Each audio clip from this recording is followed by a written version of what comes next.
Bato sa pagpupumilit ng ICC na imbestigahan ang drug war, tayubay kanilang mga alipin? Pikon na si Senador Ronald Bato Dela Rosa sa pagpupumilit ng International Criminal Court, ICC, na ipagpatuloy ang kanilang investigasyon sa anti-drug war ng pamahalaan. Walang problema dyan kung ano ang gawin nila dyan. Basta tayo alam natin kung ano ang rason ng gobyerno kung bakit nila inaayawan na pumasok sila sa ating jurisdiction na mag-conduct ng kanilang investigasyon dahil gumagawa naman ang ating judicial system, sabi ni Dela Rosa sa panayam sa DZBB. Si Dela Rosa ang dating pinuno ng Philippine National Police, PNP, chief noong panahon ng gyera kontra droga ng administrasyon ni dating Pangulong Rodrigo Duterte. Ang naman dyan, hindi sa merong tayong itinatago, na merong tayong kasalanan, na meron tayong kino-cover up. Di po yan ang rason kaya umaayaw ang gobyerno natin at tayo mismo umaayaw, ani Dela Rosa. Ang issue dyan is sovereignty. Umaayaw na nga tayo, di na nga tayo miyembro ng kanilang hanay, hindi na tayo miyembro ng ICC, insisting pa rin sila kahit inaayawan na, dagdag pa niya. Sa paghihimasok ng ICC, sinabi pa ni Dela Rosa na tila nakakalalaki na ang mga ito at hindi ginagalang ang ating kasarinlan. So para bang yung panghihimasok nila ay nakakalaki na? Are we their subjects? Tayo ba'y kanilang mga alipin? Bakit hindi nila kilalanin yung ating kasarinlan? Try nila kung mag-insist sila, tingnan natin. Binigyang diin ni Dela Rosa, na hindi dapat magpataw ng standard ang ICC dahil meron sariling konstitusyon ang Pilipinas.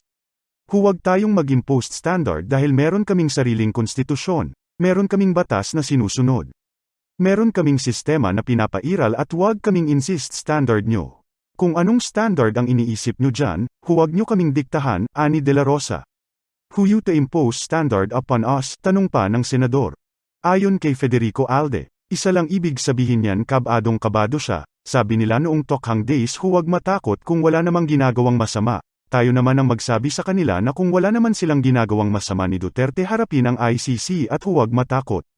Ayon din kay Kyle Hernandez, may nagpapando kasi dyan na taga dito sa Pinas malamang politician kaya kinakapalan na lang ng mukha ng ICC at nagpupumilit silang mag-imbestiga na alam naman nila na wala ng jurisdiction sila dito sa Pinas at gumagana naman ang justice system natin. Dagdag din ni Eulalio Parols. Huwag nyo ipangalandakan na gumagana ng tama ang hustisya sa bansa, alam ng taong bayan ang nangyayari. Ituloy nyo ICC ang imbestigasyon. Tahasang itinanggi ni Justice Secretary Jesus Crispon Remulla na pinoproteksyonan niya sa imbestigasyon ng International Criminal Court, ICC, si dating Pangulong Rodrigo Duterte.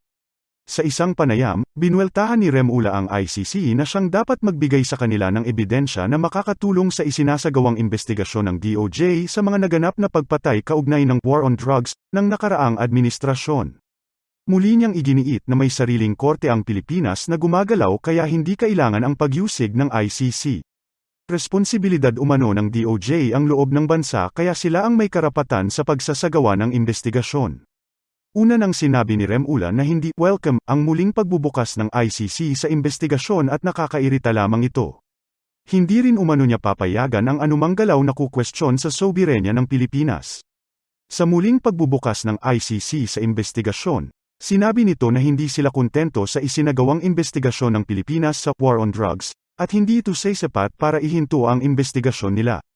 Samantala, sinabi ni Remulla na may posibilidad na pag-usapan niya at ni Vice President Sara Duterte ang ICC probe, lalo na at nagkikita sila bilang miyembro ng gabinete ni Pangulong Bongbong Marcos.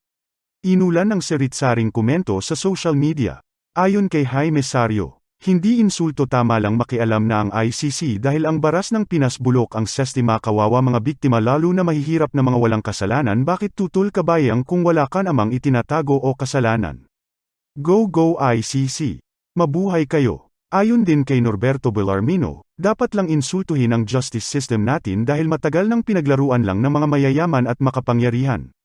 Dagdag din ni MJ Salvador, bakit kayo natatakot at bakit kayo ayaw pumayag kung wala naman talaga nasasangkot sa EJK, harapin nyo at ipakita sa buong mundo na hindi kayo konsentidor kagaya ng ginawa nyo sa anak nyo at ABS-CBN. Ayon din kay Armando Nelasco Tuason, somebody must be behind this ICC investigation. It is an insult to our judicial system. Dagdag din ni Raz Cias. Ang asukasuhin nyo ICC ang human rights na victims NNG mga CPP NPA NDF sila ang maraming pinapatay ng maraming Pilipino na walang kalaban-laban. In all of the economic planning of NEDA and the country's economy in general is going to be expanded, and that will give voice to the local governments as well as to point out to the national government the needs in their areas. So I am very glad that we have a stalwart group of political leaders who I think will do a very fine job. My fellow workers in government, other distinguished guests, ladies and gentlemen, good afternoon. I am delighted to be with you in the midst of the movers and shakers who have labored hard to craft our vision for the country. It is with great pleasure that we kick off this event with you all as we present to the public the Philippine Development Plan for 2023 to 2028, the plan that will serve as our guide in building a more prosperous, inclusive, and resilient society. And my congratulations goes already to the good work that has been done by NEDA and everyone involved, both from the public and private sectors, for the timely finalization of the development plan. And as you see, we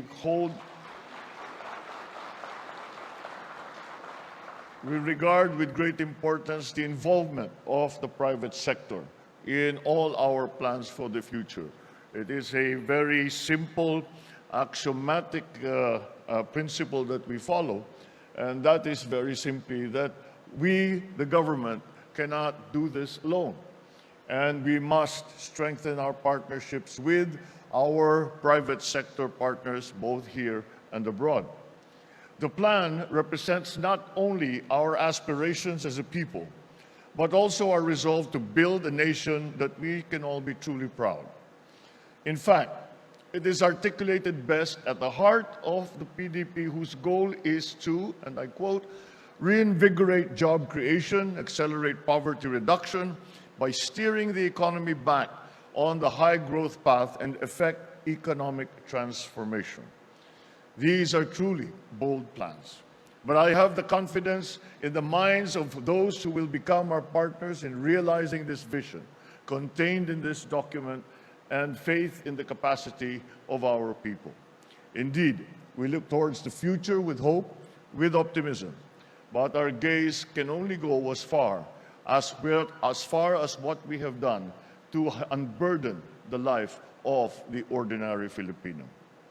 We can talk about economic policies and obscure numbers and data as long as we want to. But it is the life of the ordinary Filipino, more than just the numbers and the realm of data and statistics. It is something that is deeply personal to all of us. It is something that we know requires action. The struggles of our fellow Filipinos run deeper than the bigger and more macro problems that we in government encounter. Their struggles are embedded in their respected daily battles. How do I make ends meet? How can I bring food to the table? What is my future going to look like? Will my children live in a better Philippines than the one that I grew up in?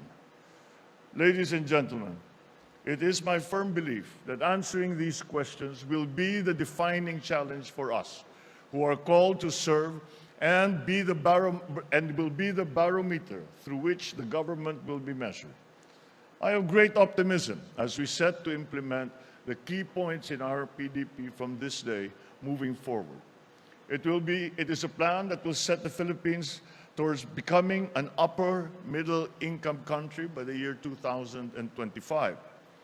But beyond economic development, the plan also focuses on social development and protection, disaster resilience, digital transformation, and many other things.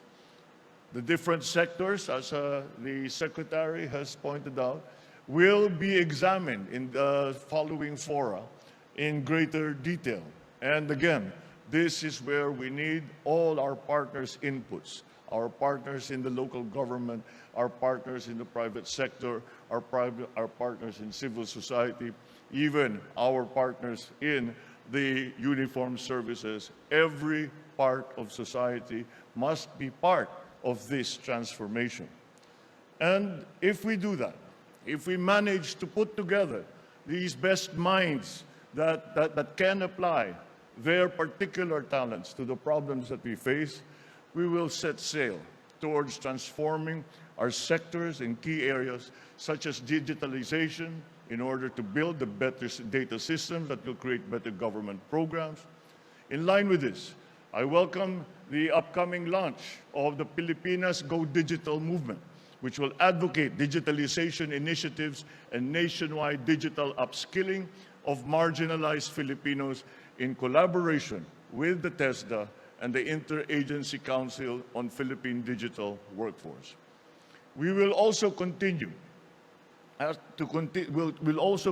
with our strategy to foster dynamic innovation in ecosystems that will attract more investments and, most importantly, generate more good jobs. We will enhance our connectivity amongst our islands and with the rest of the world to facilitate greater movement of goods and people to keep the economy thriving and active. Moreover, we will continue to strengthen the cooperation between local and national governments, as well as further boost partnerships between government and the private sector. Indeed, these are just among many points that will become the country's guiding light towards an economy that will work for every Filipino, especially those who need it most. I thus enjoin everybody to employ what we have come to call a whole of government and whole of society approach to effectively implement this development plan. After all, the success of our government and our nation lies in all of us working together. We need to cooperate and to collaborate so we can realize our goals moving forward. Together, let us channel our energies in creating an economy that works for everyone and gives every Filipino, no matter their circumstances, a better life. With your support, I am confident that we will be defined not by the challenges that we face, but by the better days and the better future that we have brought. I wish you an engaging and productive gathering. Maraming salamat po at napakaganda po ng ating magiging kinabukasan kapag tayo lang ay nabuo natin itong maating development plan na ito. Kaya't ang tulong po ninyo ay ang aming hinihingi, ang tulong po ninyo ang kailangan upang tayo ay makapagsabi na pinaganda na natin ang buhay ng bawat Pilipino.